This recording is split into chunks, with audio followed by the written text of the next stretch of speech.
Falando sobre família nesse mês. Então o tema de hoje da mensagem, para você que vai anotar, é minha família no altar de Deus. Amém? Amém. Então quero convidar você a fechar teus olhos nesse momento. Mais uma vez agradecer ao Senhor pelo dia das mães, tudo quanto Ele tem feito, e em nome de Jesus Ele vai fazer na tua vida, na tua família, tudo para a honra e glória do nome dEle, e que realmente a tua família possa estar no altar do Senhor. Meu Pai, em nome de Jesus, agradecemos ao Senhor por esse tempo, por cada vida, cada família, cada mãe que aqui está, e que a bênção do Senhor, o cuidado, a proteção, a provisão sejam constantes. E que nesse momento onde nós vamos falar a respeito da Tua Palavra, a respeito dos propósitos, Senhor, para com a família, ou os princípios da Tua Palavra, para que possamos usar no nosso lar, para ter um lar abençoado, porque a família é um propósito do Senhor. Pai querido, que eu possa ser apenas o canal do Senhor nessa noite, porque a fonte é Jesus Cristo, que eu venho a falar única e exclusivamente da Tua Palavra. A Tua Palavra diz que o Espírito Santo que convence o homem do pecado, da justiça e do juízo. E eu não estou aqui para convencer ninguém, porque eu sei que é obra do Espírito Santo, mas que eu possa ser esse canal para anunciar as boas novas do Evangelho. Então, Pai, que nós possamos sair daqui renovados, fortalecidos, abençoados e, acima de tudo, transformados, tudo para a honra e glória do Teu nome, Pai, em nome de Jesus. Amém. De hoje.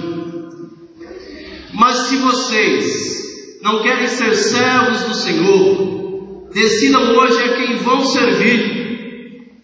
Resolvam se vão servir os deuses que os seus antepassados adoravam na terra da Mesopotâmia, ou os deuses dos amorreus na terra de quem vocês estão morando agora. Porém eu e a minha família serviremos a Deus, o Senhor.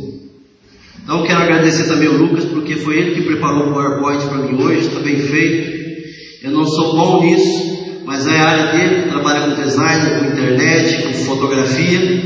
E a minha sobrinha aí, ela está para concluir psicologia. Aí deu uma parada por enquanto, Deus sabe da necessidade, mas a palavra do Senhor, ela diz que aquele que começou uma obra em nossa vida há de completá-la até o dia de Cristo, e Ele vai completar, Ele vai te honrar, amém? Então que Deus abençoe a vida de vocês. Agradecer pelo PowerPoint. A minha família no altar de Deus, uma decisão de Josué, sucessor de Moisés, onde ele viu, contemplou, participou, foi ensinado com Moisés a respeito da palavra do Senhor, e a decisão de tudo isso que ele aprendeu com Moisés, com a palavra do Senhor, com esse relacionamento, ele queria trazer isso para a família dele, e que em nome de Jesus isso também seja realidade na tua casa. Amém?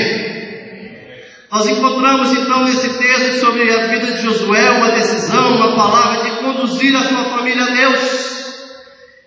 E como eu gosto de fazer pergunta, qual é a tua decisão em relação à tua família? Qual tem sido a sua oração em relação ao teu lar, de conduzir a tua família aos pés do Senhor, a compartilhar da salvação, do Evangelho de transformação de vidas? Antes de subir aqui, eu falei com os meus sobrinhos, e falei assim: eu vou falar de vocês lá na frente, tá? Porque durante muitos anos, assim como já citei com meu pai a respeito de salvação, eu pergunto para eles: se você morrer, para onde é que você vai? Você tem certeza de sua salvação? E hoje, novamente, eu fiz essa pergunta para os dois, e eles responderam: sei, com Jesus. Então, o que eu quero trazer com isso, eu não posso fazer nada, até porque não fui eu que plantei essa semente no coração deles, foi a minha irmã. Ela tomou essa decisão de conduzir a família dela aos pés do Senhor, e isso tem sido realidade e vai se cumprir até o último. Tem sido realidade na minha família, e em nome de Jesus vai se cumprir e na sua família também. Mas qual é a tua decisão em relação a isso? Por que eu estou citando a respeito deles? O Lucas, eu estava perguntando para ele ali, ele tem 17 tatuagens.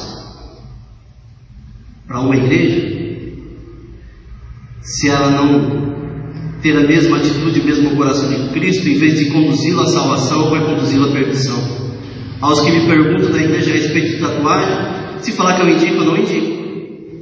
Agora eu prefiro a pessoa tatuada aqui na igreja do que ela sem tatuagem lá fora, porque não é a estampa exterior que vai conduzi-la à salvação, mas o selo do Espírito Santo dentro do teu coração. A minha sobrinha está fazendo psicologia, a ciência, a razão não tirou Cristo do coração dela. Cada vez mais isso está lá dentro por causa da semente que foi plantada. O que é que você, pai e mãe, tem plantado no coração dos teus filhos, da tua família, a conduzi-los ao Senhor? Essa foi a decisão de Josué. Hoje é o dia das mães, porém, como igreja, eu não posso falar somente para as mães, porque o culto não é para as mães.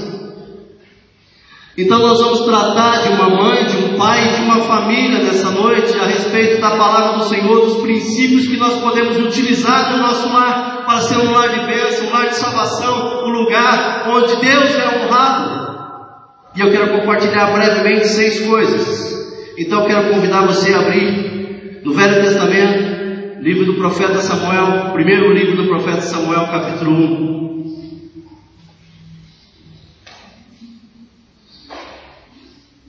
Princípios a serem usados no nosso lar para ser um lar de bênção, princípios a serem colocados. Se é princípio, é o principal, é o pontapé inicial para conduzir a tua família, o teu lar, ter a bênção, a provisão, a paz, a alegria do Senhor.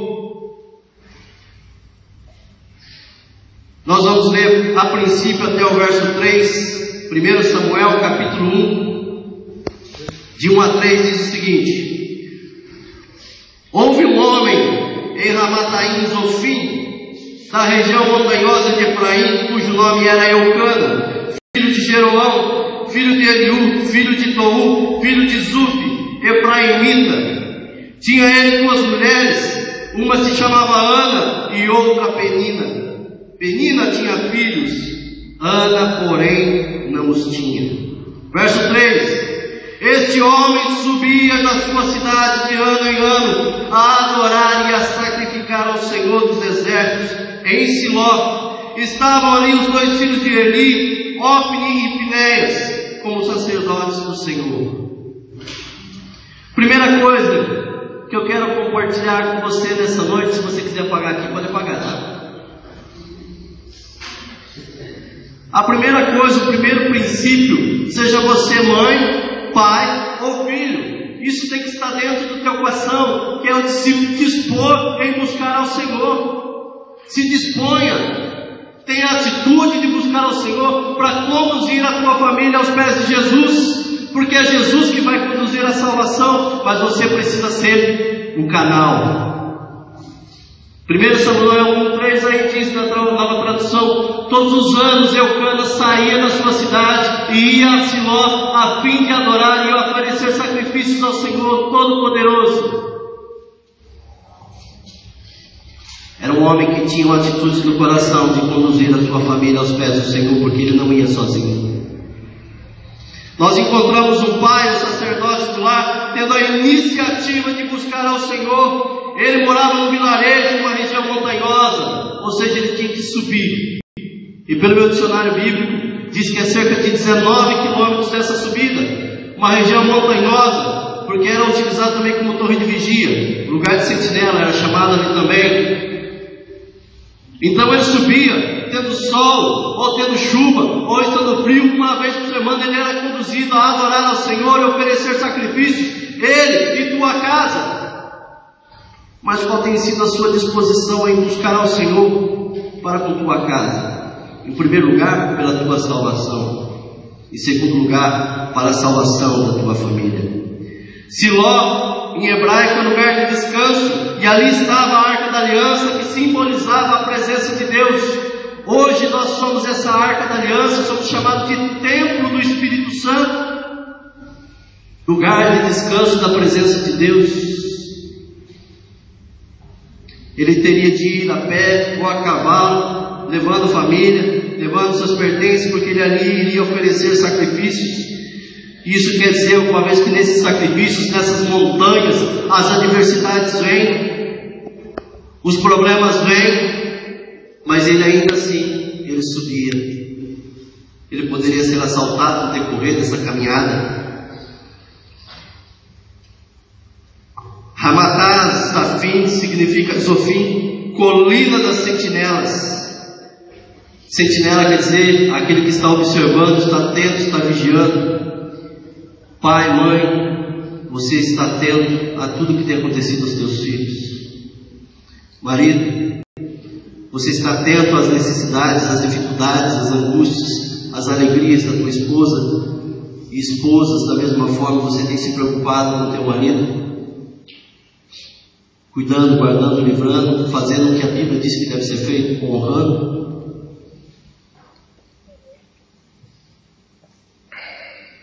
Porque João 10:10 diz que o diabo veio matar, roubar e destruir. E isso ele tem tentado fazer insistentemente, trazendo opressão, angústia, calúnia, tantas e tantas outras coisas, para tentar destruir o projeto de Deus chamado família. Você tem vigiado, está atento a tudo que tem acontecido no teu lar, tem procurado conduzir a tua família, em primeiro lugar, fazendo isso pelos joelhos, começando por aí, porque assim Deus começa a operar, Deus começa a transformar, porque nós queremos enfiar Jesus goela abaixo das pessoas, antes de falar das pessoas em primeiro lugar, para Jesus, ou seja, orar por elas em primeiro lugar, a Jesus, para que Ele venha convencer do pecado, da justiça e do juízo. E muitas vezes quando forçamos, quando tentamos fazer as coisas do nosso jeito, em vez de aproximá-las, deixamos cada vez mais distantes. E esse não é o objetivo. A nossa vida tem que ser uma pregação do Evangelho de amor. E a pergunta é: você é essa vida? As pessoas leem na sua vida a Bíblia, a palavra do Senhor. Segundo princípio a ser usado no nosso lar, além de se dispor em buscar ao Senhor, além de estar orando para conduzir o teu lar, além de vigiar, além de estar atento a tudo aquilo que acontece, existe um outro princípio que nós precisamos ter e colocar em prática, e que hoje se falta muito no lar. Esteja disposto a ouvir.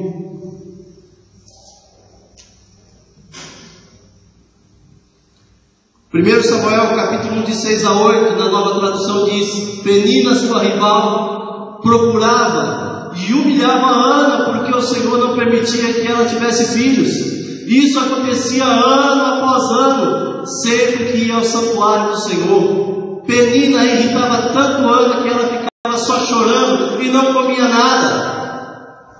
Um dia, o seu marido Elcana lhe perguntou: Ana, por que você está chorando? Por que não come? Por que está sempre triste? Por acaso eu não sou melhor para você do que 10 filhos?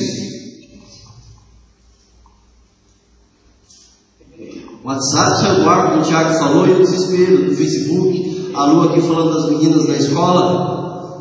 Que desespero! Ou seja, acabou a comunicação. Precisamos voltar aos velhos hábitos do relacionamento sadio, de conversar. E muitas brincadeiras aí depois de anos, o filho se encontra a mãe na mesma casa. Por quê? O WhatsApp fora do ar. Aquilo que parece brincadeira acaba se tornando realidade, e a falta de comunicação no casamento entre pais e filhos acaba acontecendo, e o lar vai se desfazendo cada vez mais. Aos maridos, as mulheres que gostam de falar bastante, os maridos que não gostam de ouvir, casou, vai ter que ouvir. Amém? Ixi, casou, vai ter que ouvir. Amém? Isso não é só para os maridos, é para a mulher também, que muitas vezes o marido quer falar e a mulher não quer ouvir, porque ela quer falar. Esteja disposto a ouvir, tenha comunicação no teu lar. Nós encontramos aqui o quê? A comunicação de Elcana com sua mulher. Ele estava percebendo que ela estava angustiada, estava entristecida e tinha que ter algum motivo para isso. Claro que ele sabia o que era, ele estava acompanhando, mas ele queria ouvir dela. Ana, que está acontecendo. E ali ele ouve como anda a comunicação do teu lar. Pai, mãe, filho, esposa, esposo. Esse tem sido em todas as pesquisas, quando vai se falar de casamento, de divórcio, quando vai se falar em relação a filhos que são abusados ou estão entrando nas drogas, um dos motivos que está relacionado ali é a falta de comunicação, a falta de interesse dos pais. O verso 8, Elcana se importa, e Elcana quer dizer, e Deus criou. Da mesma forma que ele se importou, esse homem que tinha o nome de Deus criou, o nosso Deus que tudo criou, ele se importa com você, e ele quer ouvir a tua oração. Elcana se incomoda com a tristeza da sua esposa e procura saber o que afligiu o teu coração. Queridos, isso tem sido realidade no teu lar. Que muitas vezes a realidade agora com tablet, seja o que for, coloca-se um joguinho para a criança e larga no sofá. Antigamente largava assistindo Pica-Pau, que para mim eu considero, na época que eu era criança eu gostava, mas olhando hoje, é um demônio aquele Pica-Pau, porque ele só quer o mal das pessoas que ele está no desenho. Ele só quer se dar bem, ele é egoísta, ele não faz nada para ajudar ninguém, a não ser a si próprio. O que você acaba vendo, que isso vai entrando na cabeça das crianças, e ela vai querer ser egoísta.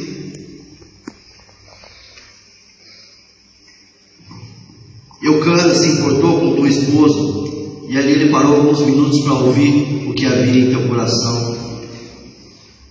Você tem sido esse homem, essa mulher, esse pai, essa mãe, esse filho. Tem se importado com os problemas que não são só teus, mas está disposto a ouvir aquele que está mais próximo de você.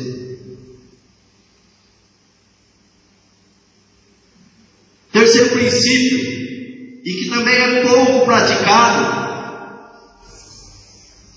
ore. Em relação ainda ao WhatsApp, Facebook, Twitter, altas tecnologias que nós temos hoje via satélite, TV a cabo, medicina avançada, seja o que for, que cada vez a tecnologia, a ciência vai se renovando a cada dia. Há um meio que não muda o seu meio de comunicação, a sua forma de contato com Deus, ela continua sendo oração. Seja no Velho Testamento, no Novo Testamento, a igreja dos dias atuais, se você quer falar com Deus, você vai ter que falar com Ele orando. Essa forma de contato não mudou. O texto diz o seguinte, 1 Samuel, capítulo 1, de 9 a 10. Certa vez eles estavam em Siló e tinham acabado de comer. Eli, o sacerdote, estava sentado na sua cadeira na porta da tenda sagrada. Aí Ana se levantou aflita e chorando muito, orou a Deus, o Senhor, porque ela tinha uma necessidade da qual deixava ela angustiada. Eu não sei como você chegou, mas para a tua aflição, a tua necessidade, até mesmo a tua alegria, isso tem que ser colocado em Deus. Um versículo que eu guardo para a minha vida, e cada vez que há uma necessidade, eu vou para 1 Pedro 5,7, lance sobre Ele toda a vossa ansiedade, porque é Ele quem tem cuidado de vós. Enquanto nós não entendemos esse princípio que Deus cuida de nós, que nós devemos lançar isso nele, nós vamos viver em aflição.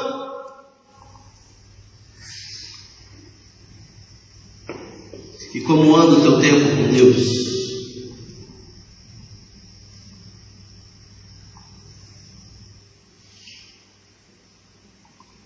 Eu vi a Lu orando e falando a respeito da religiosidade, mas o que é a religiosidade?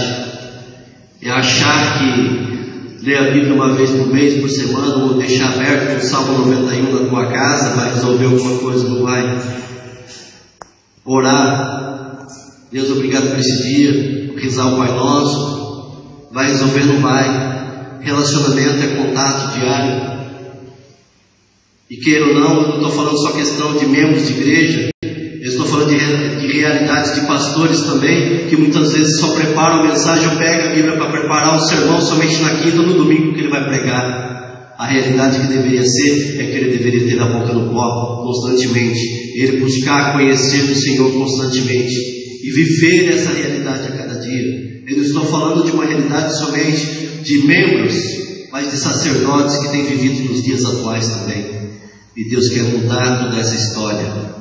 Isso tem que começar em mim, isso tem que começar em nós que estamos aqui, e mudar essa realidade, buscando ao Senhor, porque a forma de relacionamento continua sendo a mesma, continua sendo a oração. Acabado de comer, e Eli, sacerdote, estava sentado na sua cadeira, na porta da tenda sagrada. Aí Ana se levantou aflita e chorando muito, orou a Deus, o Senhor. Se você for acompanhar os textos seguintes de Samuel, você vai ver falando a respeito de Eli, falando a respeito dos teus filhos, que estavam ali prestando culto ao Senhor e oferecendo sacrifícios, e muitas vezes estavam se prostituindo dentro do templo. E você vai ver ainda quando Samuel depois começa já na sua adolescência a ouvir a voz de Deus. Esse sacerdote Eli já não sabia mais quem era Deus, porque quando Samuel chegava assim, o Senhor me chamou por 3 vezes, para na terceira vez esse sacerdote entender que Deus queria falar com Samuel. Deus quer falar com você. Ele não quer um mensageiro à parte. Você não precisa ficar correndo atrás de revelação ou profetadas que tem por aí. Você tem 66 livros na Bíblia que vão te revelar coisas insondáveis, como diz lá em Jeremias 33:3. Clama a mim e eu te responderei, e mostrar-te-ei grandes coisas e ocultas das quais te conheces. Mas você vai ter que clamar para o Senhor te responder e te mostrar aquilo que ainda está em oculto. A forma de relacionamento com Deus é a mesma. No Velho Testamento, com os sacerdotes, com os reis, com os profetas. No Novo Testamento, o ministério de Jesus, ele se ausentava das coisas do mundo ali, do povo, e ia no monte e orava, levando consigo seus discípulos, ensinando como fazer. Nós olhamos isso para a vida dos discípulos na igreja de Atos, e isso tem que ser a nossa realidade, porque nós continuamos a ser a igreja de Atos. Amém? 1 Tessalonicenses 5,18 diz: orai sem cessar, ou orar continuamente, incessantemente, sem parar, em pensamento. Você não vai parar o teu trabalho, você não vai parar os teus estudos, você vai ter essa vida de oração. Falando: Deus, obrigado pelo meu trabalho, obrigado pelo meu sustento, obrigado pela minha família, até mesmo pelas adversidades, porque eu sei que eu sou mais que vencedor em Cristo Jesus, e no momento certo o Senhor vai me dar o escape e vai me dar a vitória. Amém. Ore, tenha um tempo a sós com Deus, se retire, tenha esse princípio da oração. Esqueça o WhatsApp, o Facebook, a televisão um pouco e se coloque diante do Senhor. Faça boas leituras, não somente de livros evangélicos. Existem outros livros que vão te trazer o conhecimento, o esclarecimento. Mas tenha Deus como Senhor da tua vida.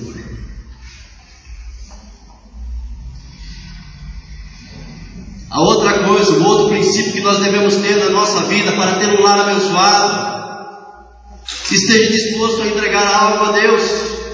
A todo momento que nós olhamos Deus entregando uma promessa, cumprindo uma promessa na vida de alguém, houve uma entrega, houve um sacrifício.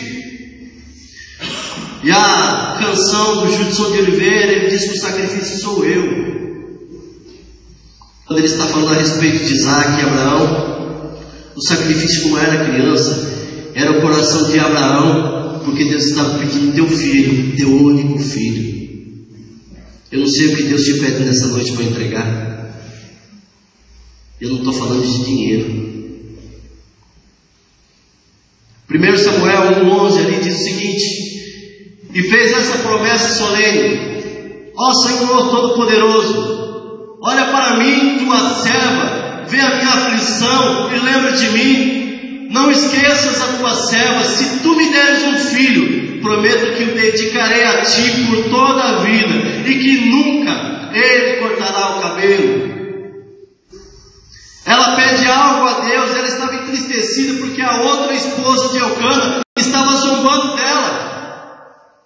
E ela vai aflita diante do Senhor, e o profeta chega, ela está orando, ela é confundida como uma bebum, como uma alcoólatra, como uma qualquer, porque ele estava de tanta aflição que havia no teu coração. Ela só mexia e movimentava os seus lábios e não saía nada. E o profeta, distante de Deus, não entendeu que ela estava orando, porque se ele estivesse em sintonia com o Espírito de Deus, ele ia saber. Deus já iria ter revelado ao coração dela, assim como foi com outros profetas, como outros sacerdotes. Deus antecipa, Deus fala, Deus revela. E aquela mulher aflita, ela se coloca diante do Senhor. Esteja disposto a entregar algo ao Senhor. Ana estava disposta a entregar seu próprio pedido. Aquilo que ela estava pedindo a Deus, ela falou: se o Senhor me conceder, eu vou te entregar. Eu vou entregar ao Senhor. Aquilo que Deus estava dando a ela, era isso que ela mesma estava propondo devolver ao Senhor.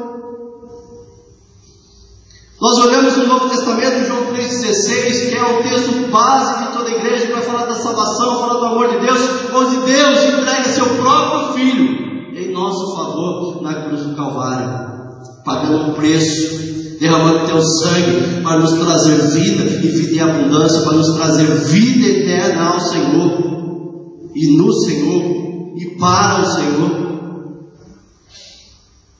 Deus fez isso. Deus entregou o que Ele tinha de melhor. Sabe o que você tem de melhor?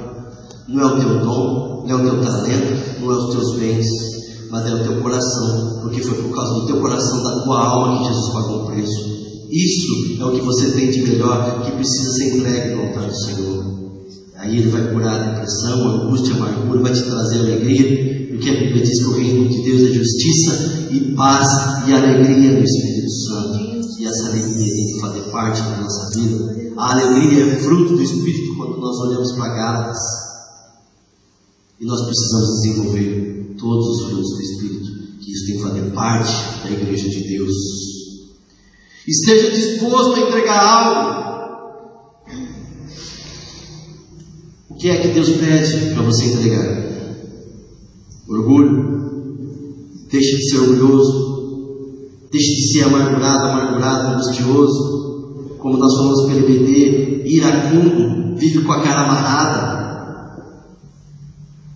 O tempo, para ter um tempo sozinho com Deus, para ler a Bíblia, para orar. Ele te conhece. Ele nos sonda e nos conhece. E antes que uma só palavra saia da nossa boca, Ele já sabe. Salmo 139 diz isso. O que é que você pode, em nome de Jesus, essa noite entregar ao Senhor? Porque nessa noite eu não sei o teu amanhã. O que você está disposto a entregar a Deus? Outro princípio, ou um outro fato que você precisa saber: as decisões que você tomar em relação a esses princípios, você precisa entender que as pessoas não vão te entender. Os teus familiares, os teus amigos, os teus vizinhos, os teus colegas de trabalho não vão te entender. Você vai ser considerado louco, fanático, sem noção, beato, seja lá o que for.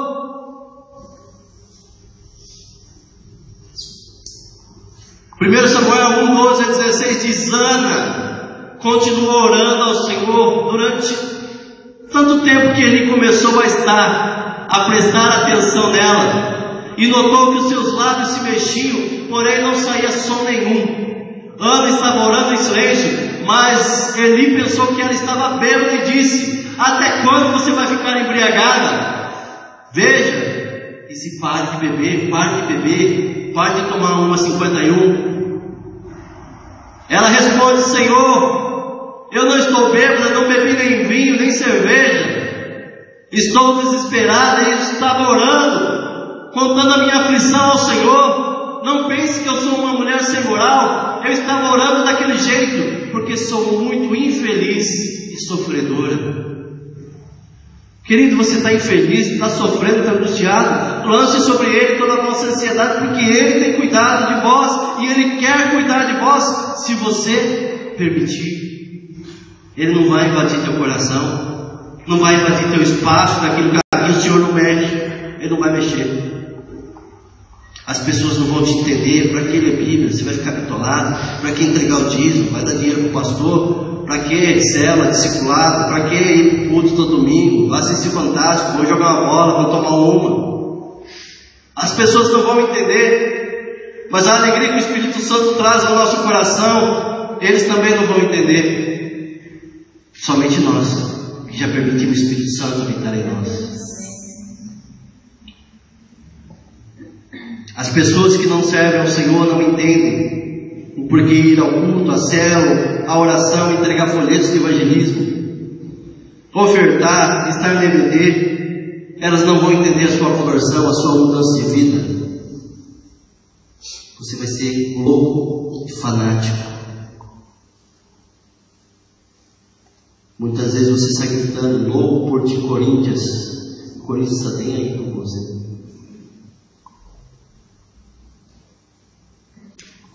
Você vê os estádios lotados, pessoas brigando, e tantas outras coisas poderíamos estar citando: cantores, política, atores. Não nem aí para você. Nenhum deles pagou um preço por você na cruz. Deus quer resgatar a essência do Evangelho, a salvação do reino de Deus, a salvação em Cristo Jesus. Então você tem que se preparar para as decisões que você for tomar em Deus. Os seus amigos, os seus familiares não vão entender, mas Deus entende teu coração e as tuas aflições. O que as pessoas lá fora também não entendem, estão nem se importando com isso com você. 1 Pedro 3,12 diz o seguinte: porque os olhos do Senhor estão sobre os justos, e os seus ouvidos atentos às suas orações. Entretanto, a face do Senhor volta contra os que praticam o mal.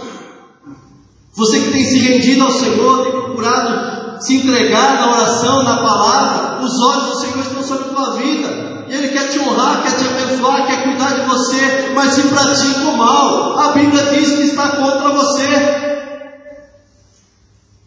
Quais são as suas práticas diárias no dia a dia? Calunia, fala mal dos outros, rouba. E roubar, que eu estou falando, não é assaltar banco, às vezes é em centavos na padaria.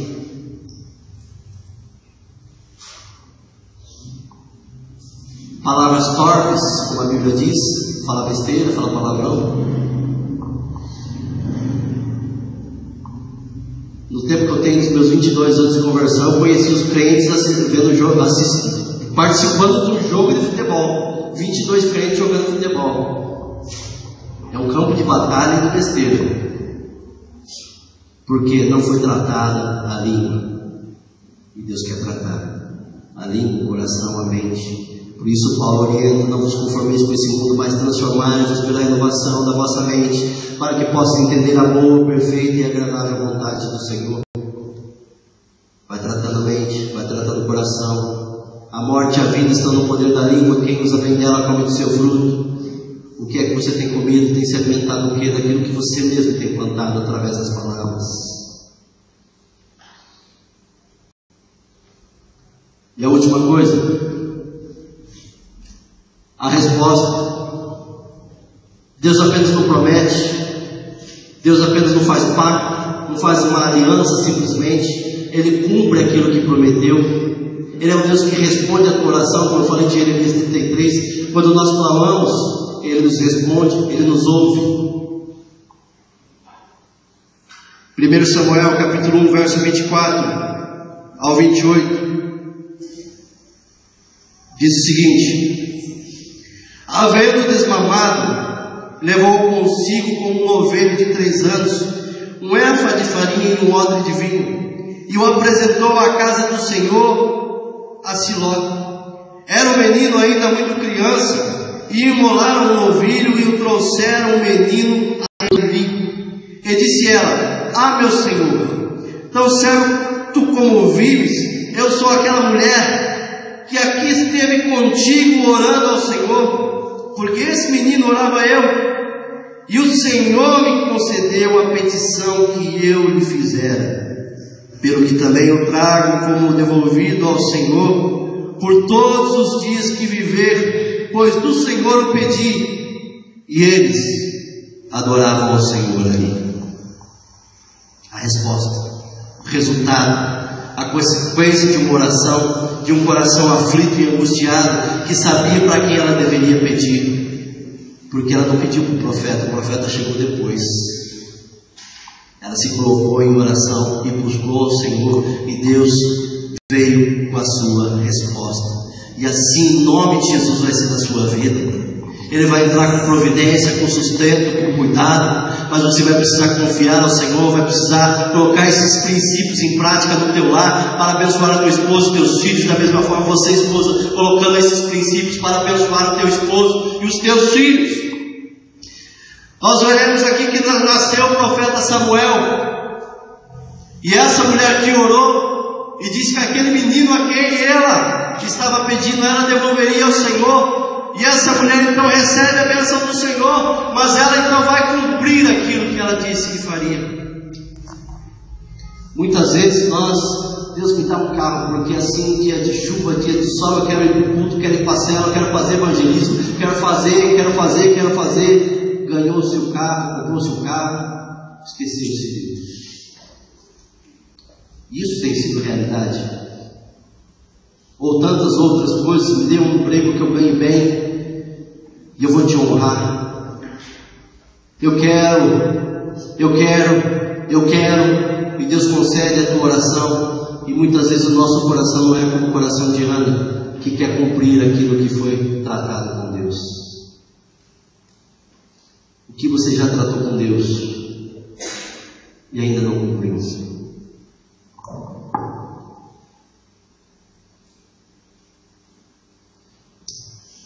Essa criança, ela assume o lugar de Eli, e no decorrer do seu ministério, ele ora sobre a vida do rei Saul, consagrando como primeiro rei de Israel. Na sequência, sobre a vida de Davi. Samuel é considerado o último juiz que julgava o povo, até então porque não havia um rei que governasse o povo. E ele tinha essa tarefa como profeta, trazer juízo, trazer Deus ao homem, e como sacerdote conduzir o homem a Deus. A criança que ela pediu. O que é que você tem pedido ao Senhor? A pessoa que você tem gerado em oração, os teus filhos, você não sabe quem eles se tornarão. Mas em Deus, em nome de Jesus, serão grandes homens e mulheres de Deus, seja na sua profissão, seja no ministério que eles vão exercer. Mas cabe a você dar o pontapé inicial e permitir que os propósitos do Senhor se cumpram no teu lar. Ana pediu a pessoa certa, para quem você tem pedido as coisas. Homens são vários, Deus não. Ele cumpre o que promete. E que você tem confiado no teu coração, seja grato, assim como Ana cumpriu aquilo que ela mesma tratou com Deus. Deus não pediu o filho dela, ela se prontificou e dizendo: aquilo que o Senhor me der, eu vou te entregar. Ah, mas eu vou ter que entregar e nunca mais ver o meu filho. Todo ano ela via o Samuel, fazia, se você acompanhar o texto seguinte, ela fazia um cachecol e levava para ele todos os anos. Ela não perdeu seu filho.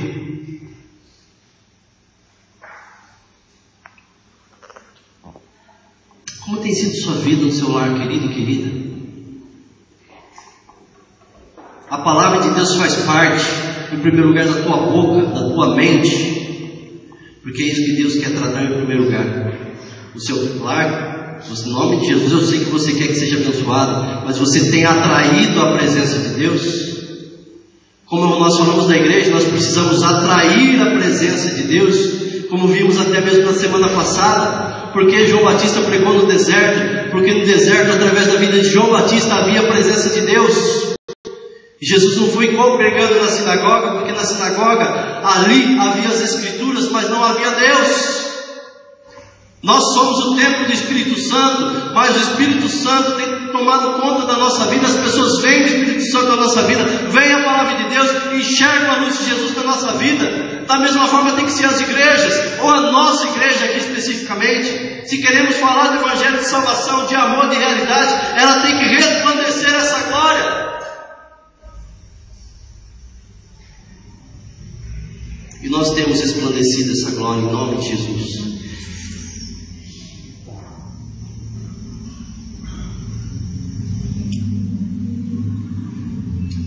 Capítulo 12, a gente vê Ana orando novamente, declarando o poder de Deus, a sua santidade, as manifestações do Senhor. Nós vemos o capítulo 2 ainda, dizendo que Deus ainda a abençoou mais ainda, concedendo a ela mais filhos. O tema desse ano fala a respeito de multiplicação.